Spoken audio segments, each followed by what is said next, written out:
Boa noite, gente. Tudo bom? Como vocês estão? Então, nós estamos aqui para falar sobre um pouquinho sobre recuperação judicial, como utilizar a recuperação judicial para enfrentar as crises financeiras que vem acontecendo no mercado e tudo que surge sobre isso envolvendo nossa parte da advocacia e a parte da contabilidade. Esse é um projeto idealizado e realizado por nós, alunos do curso de Direito. Então, nós temos aqui como apresentadores e palestrantes a Raquel, a Aline, a Giovanni, o José e eu, João, que ao longo desse tempo que nós temos disponíveis, a gente vai transcorrer um pouquinho sobre o que é recuperação judicial, sobre quais são os indicativos, sobre o que é uma crise, sobre papéis de contadores, advogados, administrador judicial. Nós trouxemos também alguns cases de sucesso e também insucesso, que é um bom ponto a se pôr lá no final, para discutirmos, entendermos um pouquinho mais e trazer um pouco mais de claridade desse assunto para a sociedade, que é um assunto bem importante, principalmente na manutenção de empregos, manutenção de mercado e tudo mais, certo? Temos alguns contadores como convidados também. Eu e o José somos contadores e também alunos do curso de Direito da FSG. Então, é um assunto que a gente tem um pouquinho de conhecimento, que também é muito atrativo para nós, como profissionais, debater sobre isso, certo? Então, eu vou passar a palavra para a Giovanni, já agora, que ela vai fazer toda a nossa introdução do assunto, certo? Boa noite a todos. Então, nós vamos começar com o que é a recuperação judicial. É o processo legal para restaurar empresas em dificuldades financeiras, previsto na Lei número 11.101, de 2005. Qual o objetivo principal desta lei? Permitir que a empresa se reorganize e continue suas operações, envolvendo negociações com credores para pagamentos das dívidas, que consiga pagar suas dívidas, né? Por que optar por recuperação judicial? Continuidade das operações, empresas mantêm as suas atividades durante o processo, que ela possa continuar com o trabalho. Preservação de empregos, mantém postos de trabalho, minimizando impactos sociais. Proteção contra execuções judiciais. Suspensão de ações e execuções enquanto negocia com os credores, que é muito importante tu negociar com os credores e cumprir com o que foi negociado. Possibilidade de renegociar suas dívidas, prazos mais longos, condições favoráveis, porque não adianta tu negociar uma condição que tu não vai conseguir cumprir, tem que ser favorável também.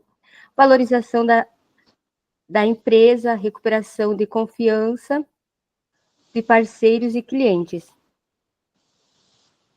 Esses são os principais sobre a recuperação judicial.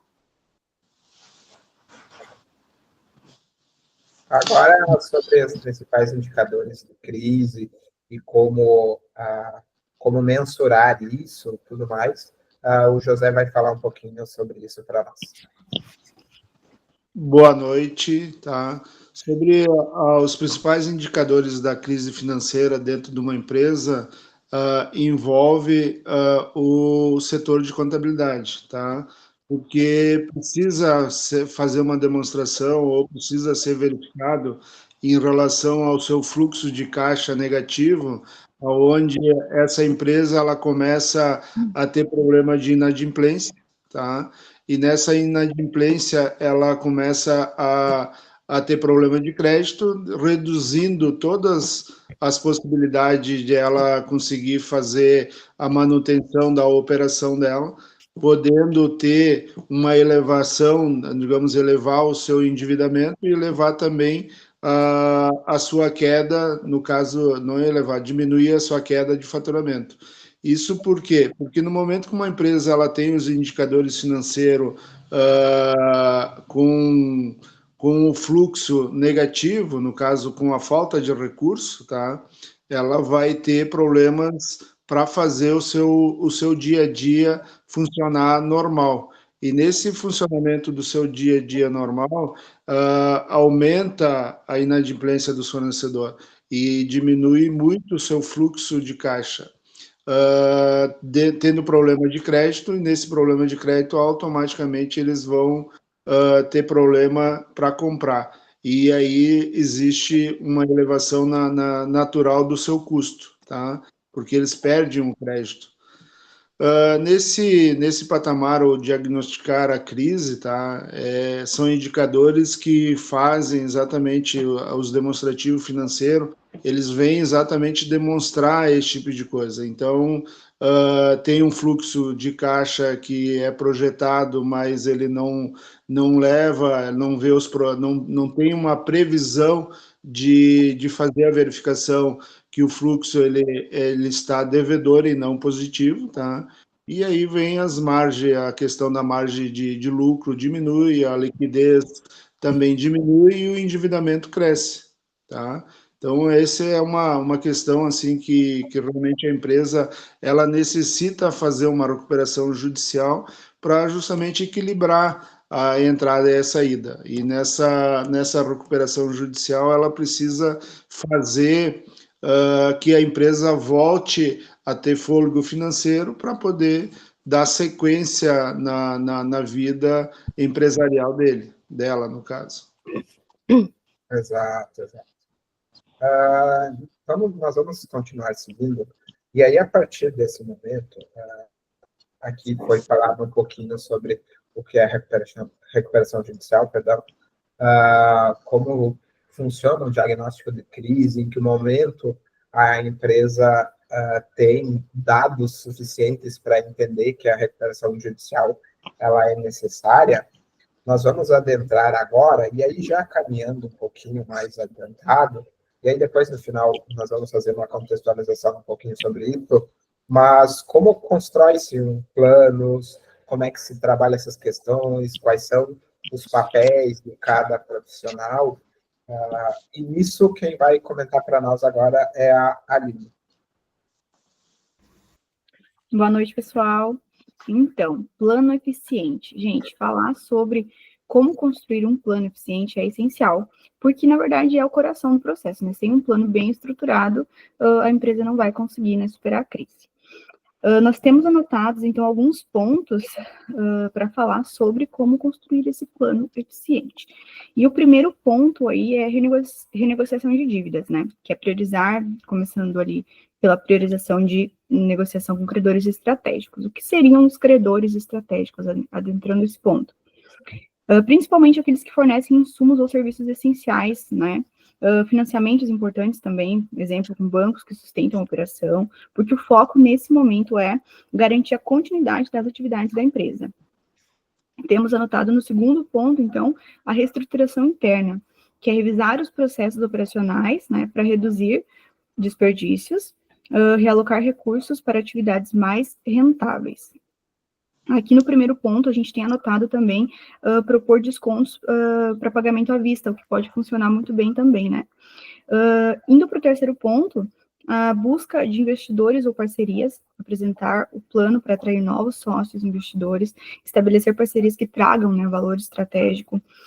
Quarto ponto, foco na geração de receita, explorar novos mercados e canais de vendas, implementar estratégias de marketing e foco, né, vendas focadas em resultados rápidos. A gente está na era da tecnologia, então a gente tem que usar muito isso a nosso favor, trabalhar bastante nessa parte de marketing, enfim, né, que acaba ajudando muito a empresa quando está enfrentando esses processos, né, a gente não foge hoje da tecnologia, então usá-la a nosso favor é muito importante. Continuando, então, no ponto 5, estratégias de recuperação.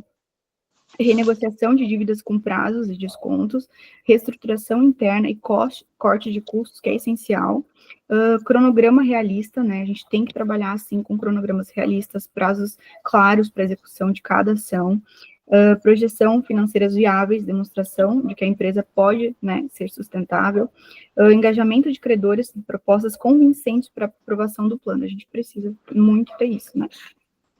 Indo, então, para o próximo ponto, que é o papel de cada profissional no processo da recuperação judicial. Então, nós temos três profissionais aqui, né, que vão basicamente atuar aí, que é o contador, o advogado e o administrador judicial. Então, o contador, ele tem quais são os papéis dele nessa fase ali do processo: o levantamento de dados financeiros, né, a preparação de demonstrativos financeiros precisos, projeção econômica, simulação de viabilidade do plano de recuperação, gestão tributária, identificação de oportunidades para reduzir custos fiscais. Basicamente, então, o papel do contador vai se organizar e mostrar a real situação econômico-financeira da empresa, tá? Aí nós temos o advogado, que trabalha na elaboração do protocolo de pedido, né, prepara toda a documentação necessária, negociação com credores, representação legal da empresa em audiências, defesa da empresa, né, garantir que os interesses da empresa sejam respeitados no processo. Então, nós temos aí o advogado atuando para garantir a legalidade e a proteção dos interesses, né, da empresa no processo. E, por último, mas não menos importante, temos o administrador judicial, né, que é quem fiscaliza todo o processo, que garante a transparência, o cumprimento do plano, também traz para a gente os relatórios periódicos, né, comunica aos credores e ao juiz sobre a execução do plano, e a intermediação, facilitar o diálogo entre as partes envolvidas. E, basicamente, né, o administrador judicial, ele é o fiscal imparcial do processo, garantindo a transparência e a regularidade, né, de tudo. Minha parte era isso. Exato, exatamente. E aí, José, o que pode dar de errado num plano assim, no processo de recuperação judicial? Olha, para poder dar errado, tá, nesse processo, o papel do contador é muito importante, tá? Porque no momento que ele faz um planejamento em relação à maneira que vai ser restituído o fluxo de caixa da empresa, tá? Ele tem de ser realista, ele não pode ser um plano muito otimista, tá? Porque isso é uma falha, tá? Ocorre uma falha onde ele é muito otimista e acaba daí não conseguindo fazer a execução do plano para poder realmente liquidar as contas. Porque no momento que a gente faz um plano otimista, pode dar a impressão para os credores, tá, que esse plano é justamente um plano para não pagar eles, tá, ou para ganhar uma vantagem, digamos assim, não leal, tá?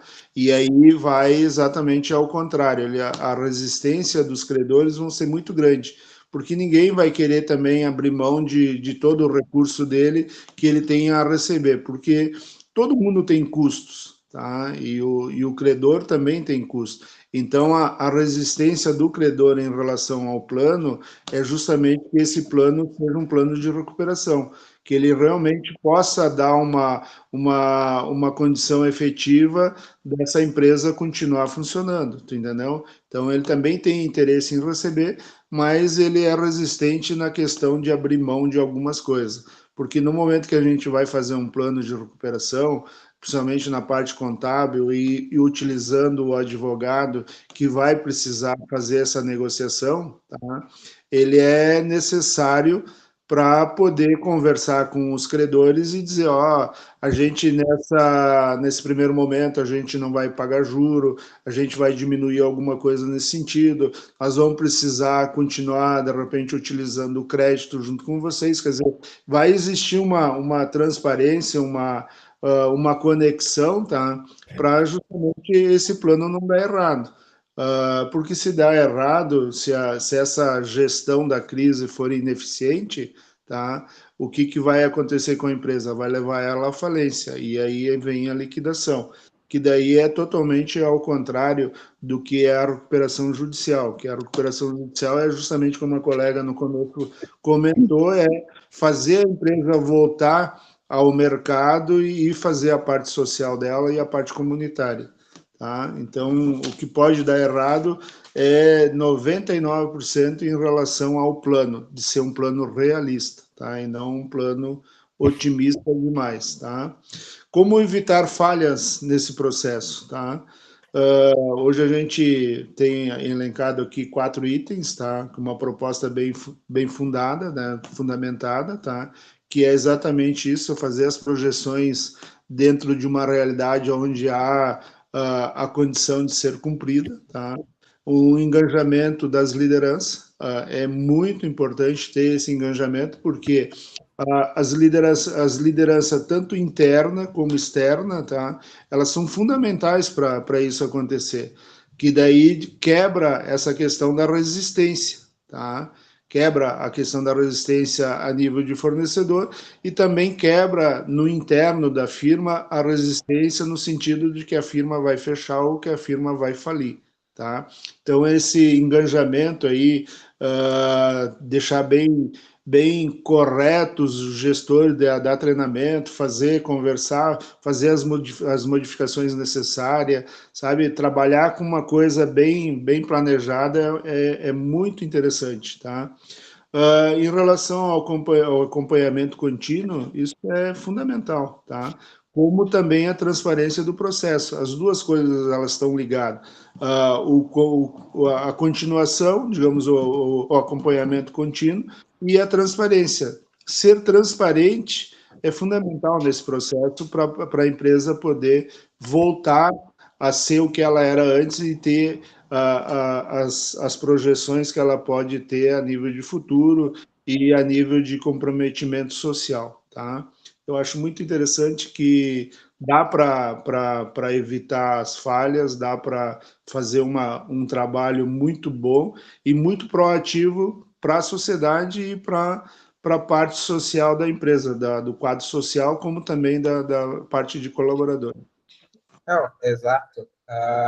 E agora, fazendo um adendo e complementando justamente o que o José e a Aline apresentaram, a parte de construção de um plano de recuperação judicial, ele é muito baseado em duas grandes situações.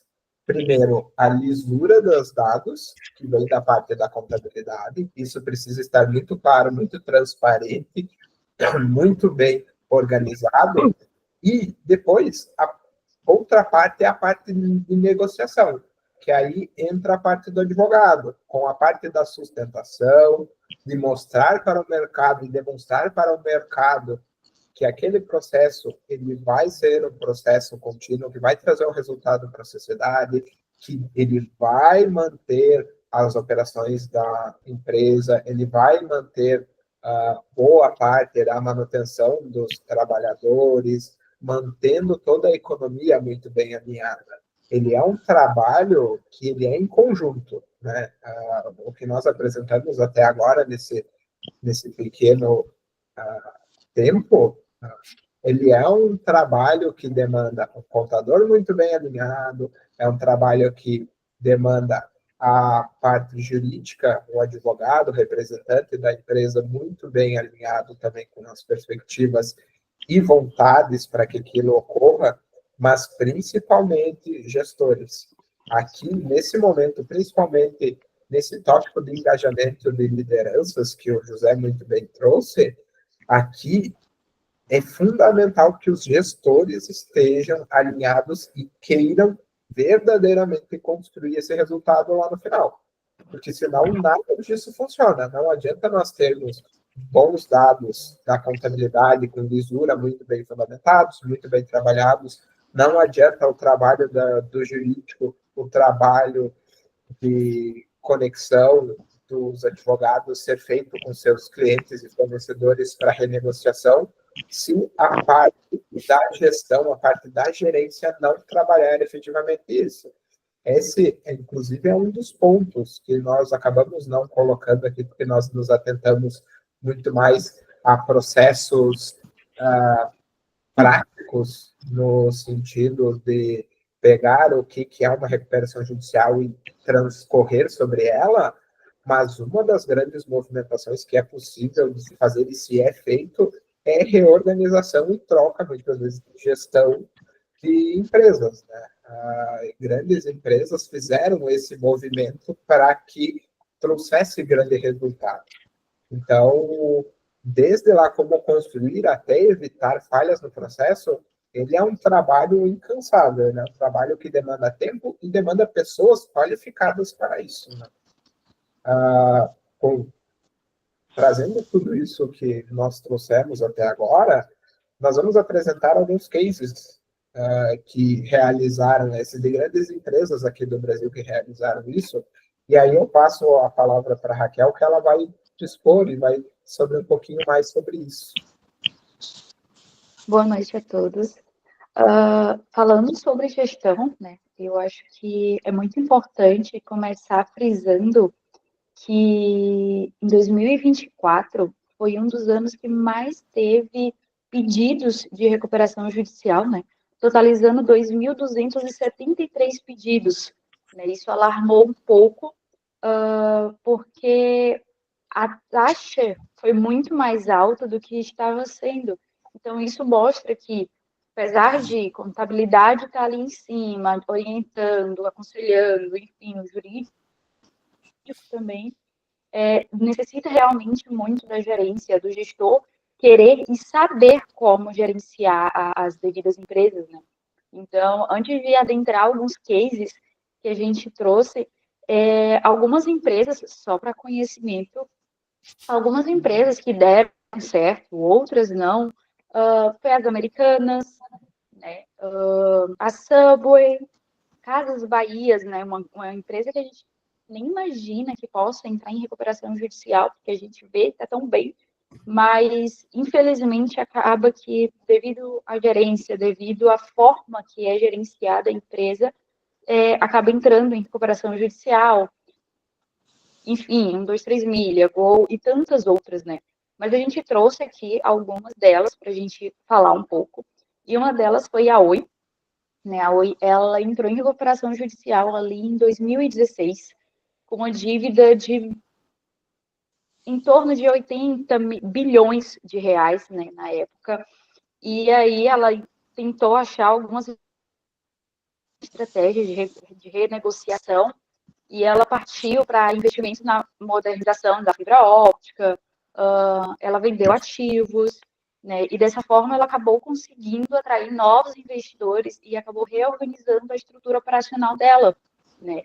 Mas, atualmente, apesar dela ter conseguido se organizar, se reorganizar, a Oi, ela entrou em recuperação judicial esse ano também, com um pedido de recuperação judicial em fevereiro de 2025, né, ainda não teve assembleia de credores, mas mostra que ela conseguiu se recuperar ali em 2016, né, mas devido a eventualidades, por conta até mesmo da era digital, que hoje a gente utiliza muito pouco, né, acaba que isso também influencia, né, e hoje ela entrou novamente com um pedido de recuperação judicial, né, mas é um exemplo de que ela entrou naquela época, conseguiu, e hoje ela vê que isso também é uma vertente para poder conseguir se recuperar novamente, né?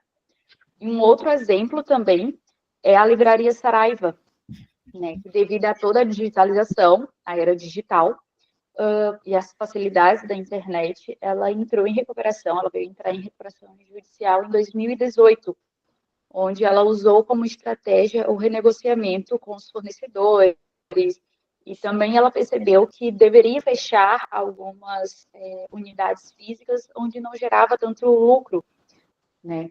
E apesar dela continuar em recuperação judicial, ela procurou entrar, ela conseguiu se adaptar à nova era, né? E hoje ela consegue vender ali online, consegue se acompanhar na venda de e-books, enfim, né? Ela conseguiu manter, né? Na mesma estratégia de vendas de ativos como a Oi, teve a Avianca, né? Que infelizmente ela não conseguiu se manter em ativa, ela também foi uma forma de aprendizado para as empresas do mesmo setor dela, né? Isso mostra que algumas recuperações judiciais, elas dão certo, como a Oi deu, como Casas Bahia, Americanas, né? Mas, infelizmente, algumas não conseguem se recuperar, talvez por falta de gerência, falta de direcionamento, enfim, né? E a Avianca, ela partiu para a venda de ativos também, e ela fez algumas suspensões de rotas e fez uma reconfiguração da malha aérea dela, né? Mas, infelizmente, ela não conseguiu se recuperar e veio decretar a falência, né? Eu queria finalizar, a gente nem acabou não trazendo mais o slide, mas eu queria finalizar com uma empresa, um grupo, que ficou bem conhecido, né, que é o Grupo Odebrecht, e eles vieram, devido a todas as polêmicas, todos os casos da Lava Jato, enfim, eles vieram ser bem prejudicados nisso tudo, e eles vieram vieram entrar com um pedido de recuperação judicial no ano passado, em 2024, onde foi registrado o maior pedido de recuperação judicial do Brasil, que girou ali em torno de, se eu não me engano, de 96 bilhões de reais. Então, tinha muito dinheiro envolvido, né? E eles conseguiram, 2025, agora em fevereiro de 2025, teve a Assembleia dos Credores, né? E eles conseguiram se reestruturar. Eles focaram na venda de ativos também, assim como a Avianca, como a Saraiva, como a Oi, perdão. E eles fizeram uma reorganização interna e eles se desligaram também de vários investimentos. E uma das estratégias também das empresas, quando elas entram em recuperação judicial, principalmente no caso do Grupo Odebrecht, por toda a fama que eles levaram, foi trocar de nome, né? Hoje ela se chama Nonovo, né? Ainda é o Grupo Odebrecht, mas eles mudaram de nome, que é uma forma também de continuar suas atividades, assim como eles continuam, né? E, enfim, essas empresas, elas são exemplos de como uma empresa ela pode lidar com as dificuldades financeiras e renegociar suas dívidas e ainda assim continuar operando no mercado. A Oi continua no mercado, a Saraiva se reinventou e, apesar de estar ainda em recuperação, ela continua no mercado. E o Grupo Odebrecht, apesar de toda a polêmica, de todas as investigações, ela se renovou completamente e ela continua aí no mercado, né? Então, é importante a gente saber que o quanto é importante a recuperação judicial e o quanto ela, de uma forma organizada, uma forma com um administrador correto, um administrador sabendo fazer as coisas, um contador e um advogado também, sabendo orientar, ela pode vir a se recuperar e não vir a decretar falência, né? Exato. Aqui, nesses cases, e vamos pegar o caso da Odebrecht, que foi nos trazido, uma avaliação entre recuperação judicial da Oi e da Odebrecht, são 90 bilhões lá, mais 65 bilhões aqui. Estamos falando de, na economia, algo em torno de 155 bilhões de reais. Se nós puxarmos o caso mais recente e talvez assim, o que teve maior impacto no dia a dia da população, e esse é um dos fundamentos do porquê que a recuperação judicial, trazendo o caso da Americanas também, um caso avaliado em 40 bilhões de reais. Bom, essas três empresas são 200 bilhões de reais que foram disponibilizados pelo mercado, foram disponibilizados por credores, foram disponibilizados por trabalhadores, tem questão de tributos envolvidos, que não entram na recuperação judicial, mas aí ele já é um pouquinho mais técnico, um pouquinho mais de legislação que nós acabamos não entrando. A necessidade da recuperação judicial para a manutenção da economia, ela é fundamental. Aqui nós trouxemos casos, foi falado de casos de empresas muito grandes, que atacam a economia nacional e internacional. Nós temos a exportação de serviços e produtos por essas empresas também.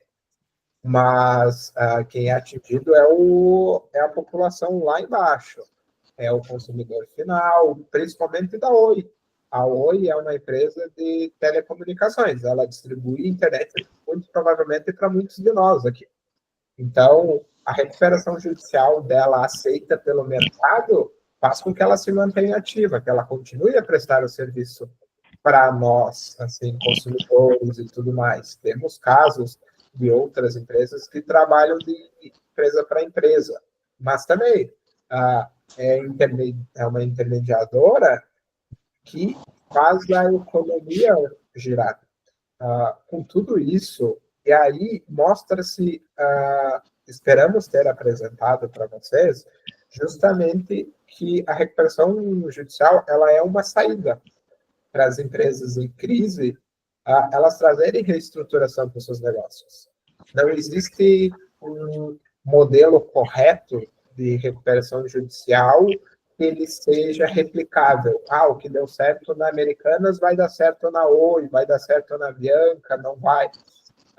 Ele é tudo muito personalizável e necessita ser personalizável porque cada empresa tem um mercado, um segmento diferente e tem suas dificuldades diferentes, o dia a dia é diferente, como influencia no mercado, como está inserido naquela sociedade é diferente.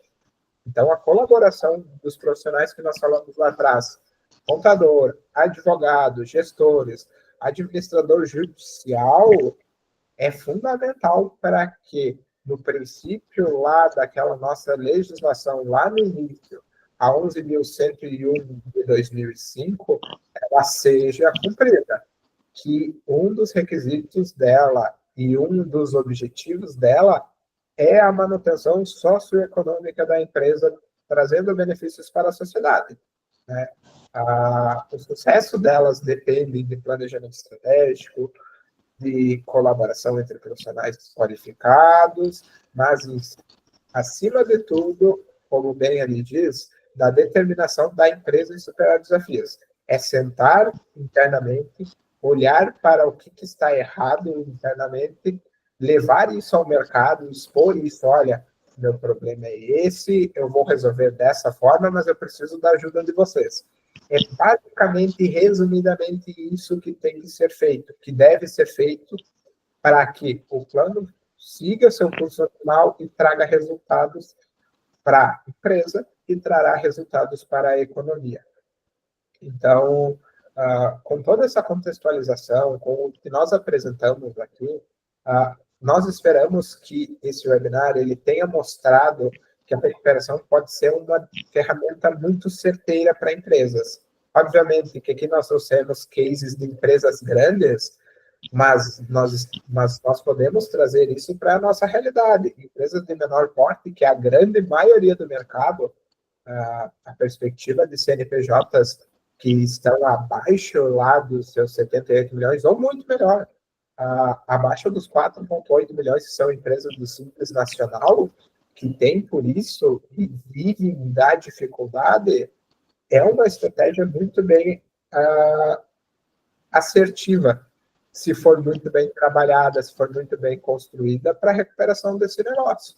Porque ali você ganha prazo, você recondiciona dívidas, recondiciona contratos com seus fornecedores, você ganha prazo, você ganha a isenção, muitas vezes, de juros e multas, ou redução delas, que isso traz, primeiro de tudo, fôlego financeiro para a empresa, que é um dos grandes problemas. Caixa da empresa que não tem para pagar suas contas.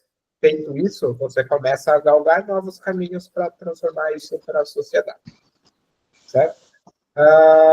Nós agradecemos a participação de todos. Eu acompanhei ali pelo chat.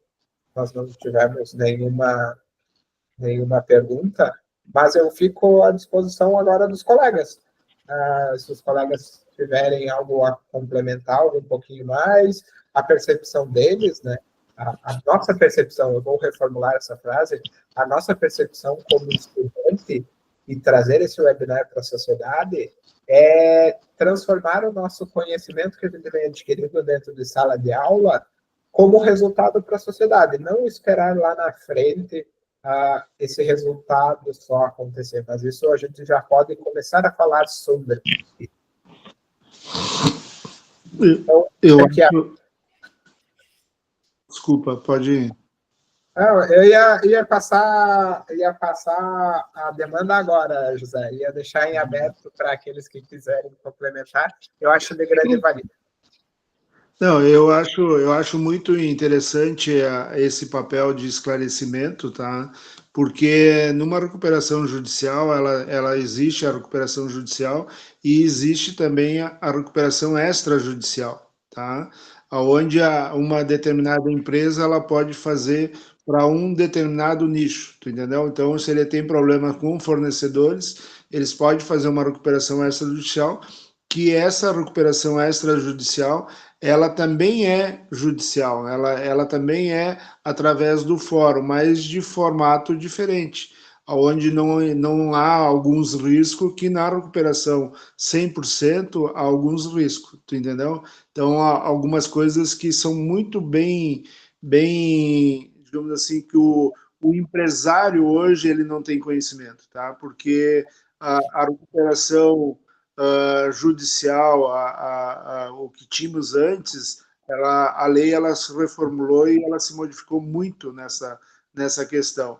E o que eu acho de interessante, tá? Porque o papel do contador ele é sempre interessante dentro da empresa e ele é uma pessoa que sempre vai estar com a manutenção dos livros em dia. Então, se a gente ir falar do contador, a gente vai ter de dizer que é uma coisa normal para o contador, tá? A nível de fluxo, a nível de coisa. Muitas vezes o empresário ele não utiliza o contador da maneira que devia utilizar, mas é uma ferramenta essencial para a administração dele. Mas o que eu gostaria de alencar aqui é o papel do advogado, tá? E o papel do advogado, cara, no momento que ele tem a elaboração de um plano de recuperação, no momento que ele vai fazer essa parte se externar para fora da empresa, para chegar nos seus credores, nas pessoas que têm valores em haver, tá? Independente a categoria que vai se estabelecer, porque hoje nós teríamos 4 categorias dentro da recuperação judicial, tá? Então, o papel de negociar, tá? O papel de você realmente, o teu, digamos assim, o cliente escolher um escritório que tem know-how, que tenha conhecimento, que realmente possa vir colaborar com a empresa, a recuperação judicial ou a recuperação extrajudicial é uma ferramenta muito bem-vinda dentro de para sanar um problema financeiro da empresa, um problema de fluxo, tá? Onde ele realmente vai fazer digamos assim, uma injeção de ânimo, tanto para os colaboradores, tá? Como para a sociedade, porque a empresa ela volta para a vida normal, tá? Eu vou dar o exemplo ali que tinha a recuperação judicial da Tomé, tá? Se vocês olhar hoje a Tomé, ela está muito bem, tá?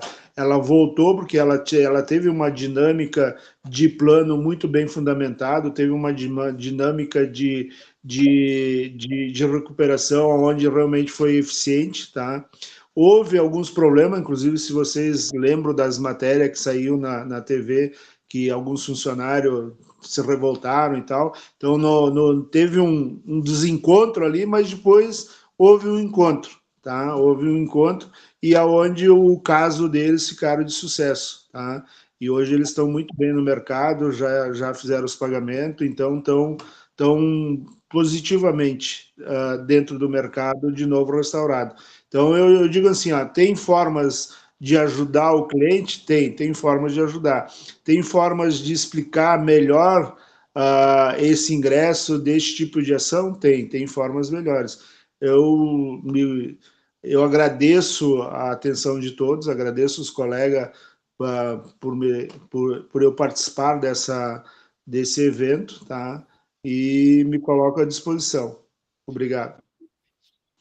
Não, exato. Em quantos casos, todo mundo aqui, eu tenho certeza que todo mundo aqui conhece casos de empresas pequenas, ou empresas do Simples Nacional, assim, digamos, que começam a dever fornecedores, começam a dever para funcionários, começam a dever impostos, E o que acontece? O empresário sai daquela empresa e cria uma nova, como se começasse do zero. Porque aí, numa nova empresa, começa-se do zero, então teria toda essa possibilidade. Mas por que não usar, e a pergunta que eu deixo é por que não usar a recuperação judicial como ferramenta para isso? Para já reorganizar o próprio negócio que já estava estruturado, já tinha envolvimento na sociedade, já estava ali no meio da economia consolidada, né? É uma estratégia que poderia ser muito bem distribuída, muito bem aberta. A Raquel muito trouxe as informações ali da quantidade de recuperações judiciais abertas em 2024, mas muito provavelmente essas foram devido ainda a efeitos da pandemia que nós tivemos de 2022. A região do Rio Grande do Sul aqui que sofreu com as chuvas em maio de 2024. Muito por conta disso, por entender que a recuperação judicial ela é apenas um meio para se alavancar em casos extremos, algo que ocorreu. Não, ela pode ser, ela pode e deve ser utilizada para uma superação de crise financeira, para uma superação de que a empresa só simplesmente não conseguiu render como esperava.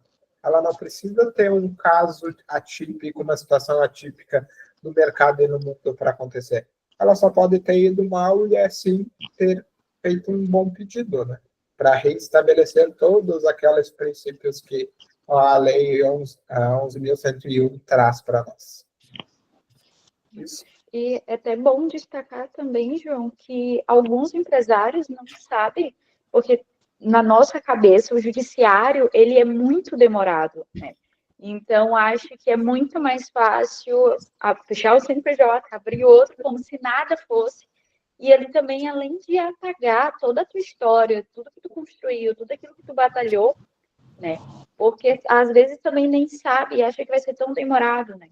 Então, acho que é até importante também frisar que, por incrível que pareça, quando se entra com uma recuperação judicial, ela é muito rápida para ser resolvida, porque os juízes, enfim, o judiciário, ele tem a noção que é algo urgente, é algo que precisa ser analisado com mais cuidado e com mais pressa, né?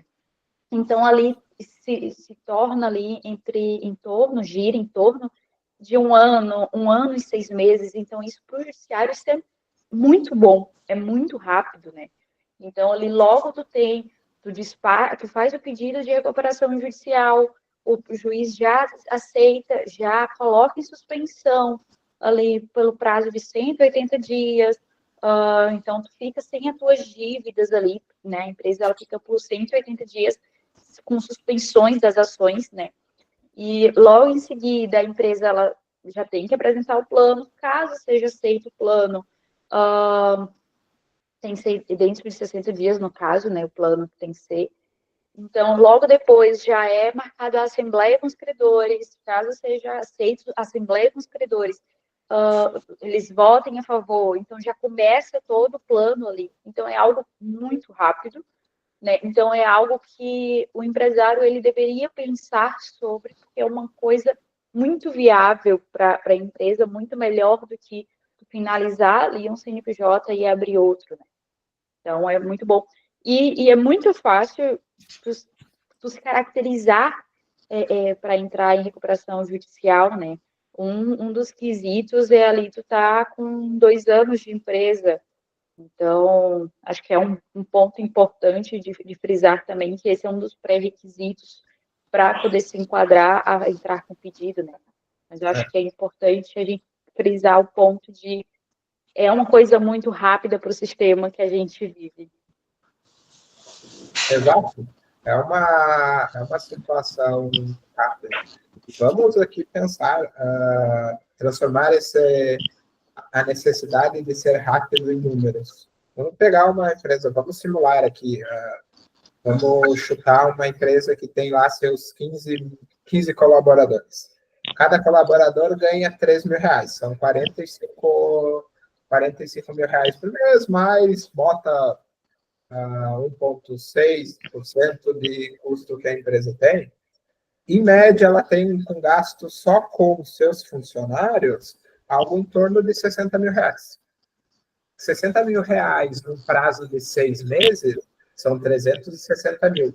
360 mil reais só, e aqui só falando de trabalhadores, por exemplo, que a empresa deixe de pagar porque não optou por uma recuperação judicial, faz muita diferença numa economia. Numa cidade pequena, digamos assim, né?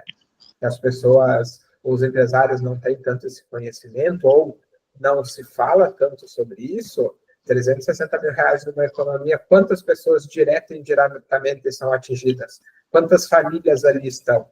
Né? O quanto de trabalho para essas pessoas pode gerar essa receita? Por isso, exatamente esse é o ponto da necessidade de um processo de recuperação judicial ser tão rápido no judiciário, com prazos muito bem definidos a serem executados, né? É óbvio que pode ser pedir um pouquinho de postergação para montagem de plano e tudo mais, mas a legislação que o traz, ela é muito clara em definir prazos rápidos, para que a manutenção dos empregos, a manutenção da economia e toda a parte social que a empresa desenvolve, ela seja construída e consolidada para isso. Né? É um excelente ponto que a Raquel nos trouxe, e assim como o José também nos trouxe antes, e o que nós apresentamos, é justamente por isso que esse foi o intuito do nosso webinar, de trazer a recuperação judicial, não muito mais como uma ferramenta para que evite-se uma falência, mas sim como uma ferramenta de gestão para superação de crise. O nosso objetivo foi demonstrar que, com tudo isso, com contadores muito bem alinhados, com advogados muito bem alinhados, gestores e um administrador judicial que conversem com o mercado, seus credores, seus fornecedores, seus clientes, seus trabalhadores, essa recuperação da empresa ela vem a acontecer muito mais rápido e muito melhor, efetivamente, para a economia do que esse cara falir e abrir um novo CNPJ, ou simplesmente só abrir um CNPJ e deixar esse outro dando prejuízo para uma economia, para a nossa economia, no caso. Né? Mais alguém teria alguma coisa para concluir? Estamos por encerrar essa nossa webinar. Eu agradeço a disponibilidade dos colegas, então, em participarmos e mostrarmos e desvendarmos essa situação. Acho que é isso, né? Então, gente, tudo certo para vocês? Uma boa noite. Boa noite. Boa noite. Vou finalizar aqui a gravação, então. Gerenciar a gravação, parar a gravação.